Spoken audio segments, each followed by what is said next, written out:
I experienced imposter syndrome throughout my teenage life, especially in the years when I started to monetize my hobby. You know, I have a really big passion in digital art, drawing illustrations, sketching, and other things related to graphic design.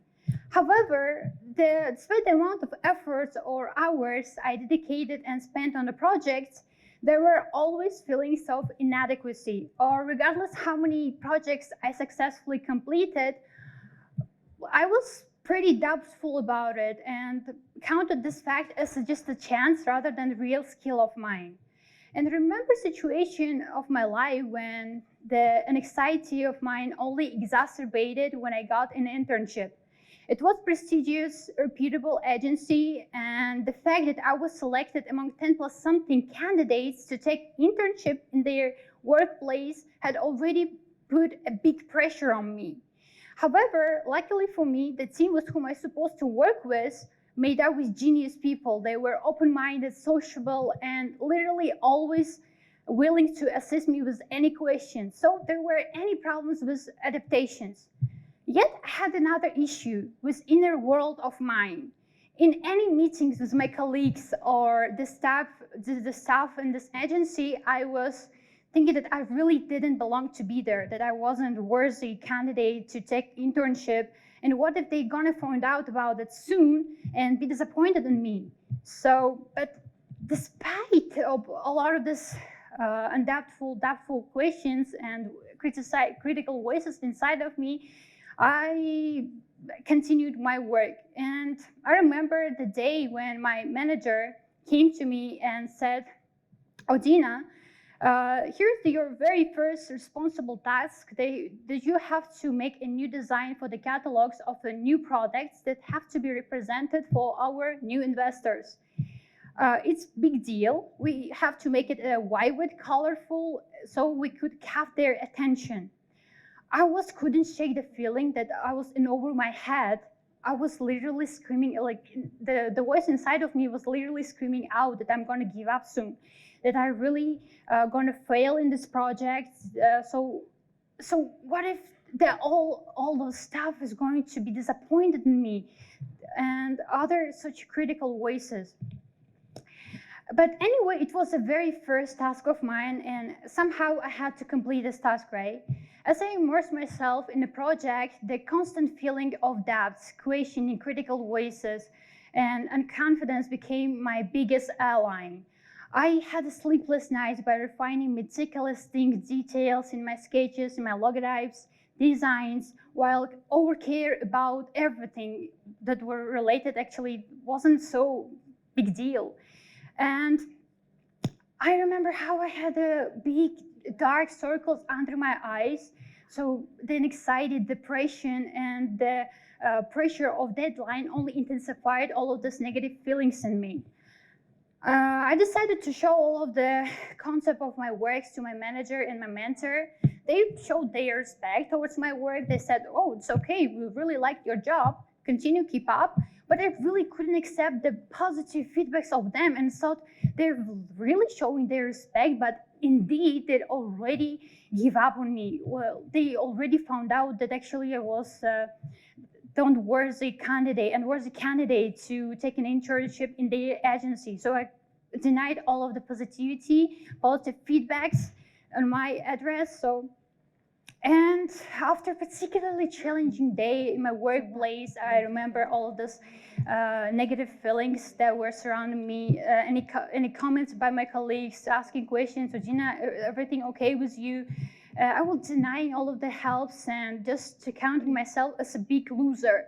I decided to tell everything that was scared and annoyed about to my mentor over the tea.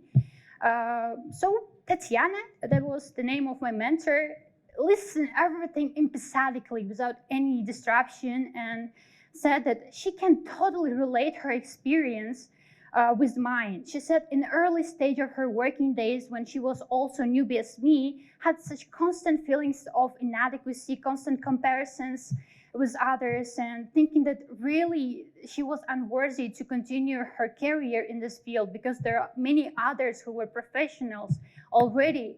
And that was actually inadequate stage of comparison yourself. Your first point, your first step was somebody else who's already going to take his 10th one steps, right? They already started their career much earlier, much earlier, and you who only came in this world of your career. So she said that it's totally okay, it's totally fine, but you have to always keep up. You have to continue your journey. You're enough. I checked out all of the portfolios, all of the works of yours, and you're worthy candidate among others. Why are you always doubting yourself?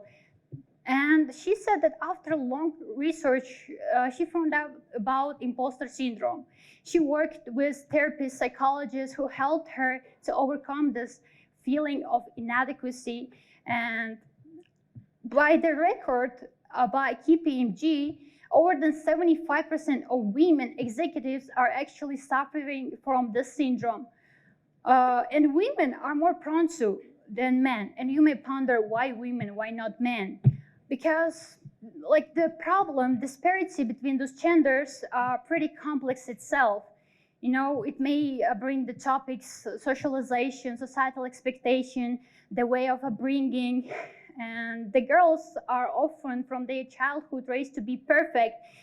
Like majority people try to put in a particular frame of their girl, like their daughters, their girls, and by indicating how they should act in particular situation, which career they have to take, they have to choose. And while boys are more encouraged to take risks, be confident, be brave, and this way of upbringing, this way of fostering the girls can lead a serious consequences in their future paths, whether it's related to their academic life or the career life. They will be constantly doubtful and confident in their choices. And the people who has imposter syndrome, always feeling that they are not worthy. It's really, really challenging for them to see their real potentials, to accept all of their skills, talents.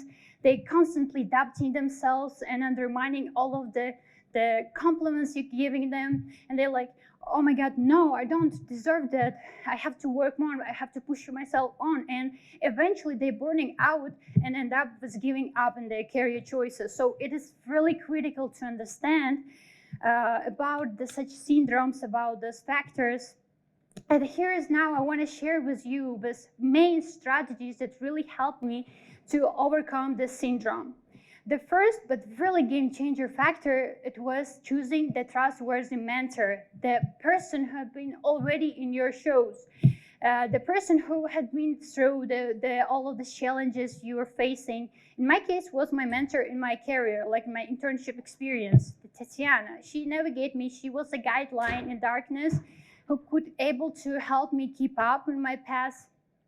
And I recommend you also to listen your coach, your mentor, who is going to tell the true potentials of yours, to really accept all the feedbacks they're giving. And the next one is establish the team, surrounding yourself with people whose values, whose dignities are aligned with yours, because the circumstances are maybe different. They will always keep you up, help you, navigate you, and always constantly remind that your true potentials. And yes, in my case, as I mentioned, my colleagues, the team I was supposed to work with, were perfect. I would describe like literally perfect people. They always supported me, and it was game changer factor to be confident, more confident. The third one is embracing mantra. What is mantra? I mean, embracing, it's like affirmation.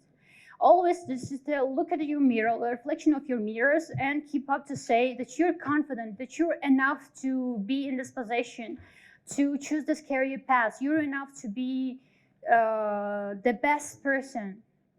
So initially it might be ridiculous for you. It may something awkward, but trust, it worked in my case. Initially it was really harder to accept all these compliments I was constantly giving to myself.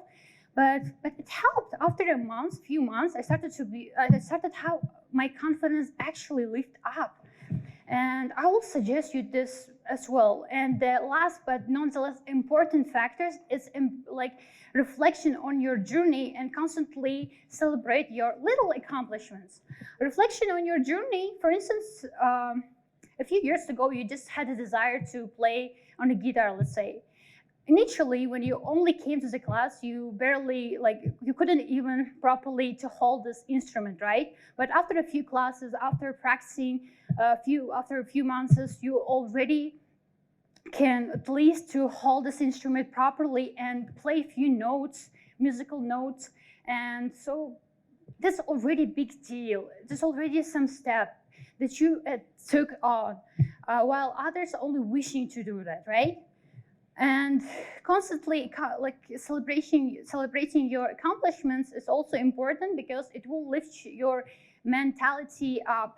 You always like associate those achievements of yours with something positive that will eventually help you to move forward, to push you up to achieve more your ambitions, your dreams. So those are all of the strategies that were pretty much game changer in my life that really helped me, and I hope you guys could able to bring something really useful for you today. It was Odina Askarova, Beyond the Doubt.